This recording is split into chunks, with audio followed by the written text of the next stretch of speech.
Biggest refugee and migrant crisis, well, since World War II, that is. But is this a refugee crisis, a migration crisis, or combination of both, Prof? Well, I think obviously Europe is being, or at least feels, as it's under assault from people coming from all directions, yes, whether it's from Africa across the Mediterranean or Syrians coming from various reasons. But I think what we need to see this is, it's a political and economic crisis somewhere else that is spreading, impacting on the European yes, continent. How is this crisis dividing the European Union nations at this juncture? You would agree that it's exposed some fault lines right now? It has. I think that there's been fault lines within Europe for many years about countries on the south, on the border with the Mediterranean or the border with the east, letting in people who transit into the richer countries. And I think those divisions and those tensions have really come out in the recent debates. All right, we understand that later today 4 Eastern European countries will be holding critical talks on the crisis. It will no doubt be a week of very intense diplomatic activity. Many migrants want to desperately make their way into Sweden or Germany, but it's these countries who want EU partners to share the burden. How critical, Prof, is a unified response to this crisis, and how likely is it that we'll see one in the days to come? Well, I think if Europe wants to hold together as a political unit, yes, what they've been achieving, some kind of shared response is necessary. Because once you're in Europe, you can move everywhere. And if there's not agreement on that, the whole premise of Europe starts to fall apart, that people cannot move, that it's not an integrated labor market. So I think some kind of response to what's happening in Europe, but also providing assistance to people outside of Europe will be critical. All right, this year we saw Hungary become very much of a migrant hotspot. Why is this?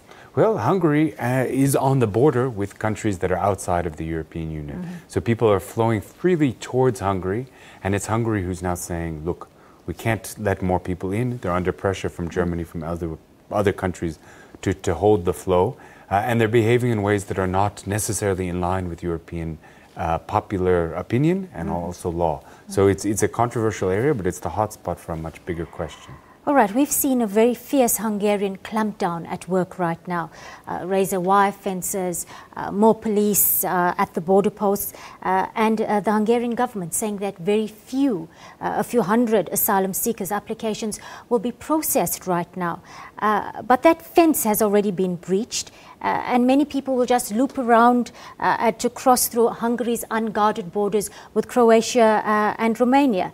Will this clampdown actually work on the ground? Well, as one of our Mozambican colleagues says, you cannot stop the wind with your hand. And I think that this is something that we're seeing, that if we put up barriers one place, people will go around it, they'll go through. What you're going to see is not less people, but rather more corruption, more violence, more exploitation. So what will be the new route for migrants growing increasingly desperate? We know Hungary has sealed off the border with Serbia. Other EU nations are now boosting border controls. Where will they go? Well, I think as long as the weather holds, they may try to go to the north and come in from that way. Otherwise, chances are they'll continue to flood through North Africa as they've been doing. The weather will probably be Europe's best deterrent for the months ahead. But I think what we have to be clear about is that until the crisis in Syria and elsewhere is finished, yes, the flows won't stop. What's precipitated the crisis in the first place, Prof? There are those that still blame the USA and NATO for triggering the crisis in the first place through the wars that started in Libya and Syria. Do they have a point? Well, I think clearly US policy, European policy, Russian policy in those areas all has a role to play. But the migrant crisis is also something that Europe itself has created by trying to draw a fortress around itself and disconnect it from the very processes and people with whom, in many ways, in economic terms, it's intimately involved. Very quickly, before I let you go, what lessons can the African continent draw from this? Well, I think we have to realize that migration is not something that can be dealt with alone. It needs a regional response. Strict controls also will not work, and they need to be balanced by this mix of security and humanity.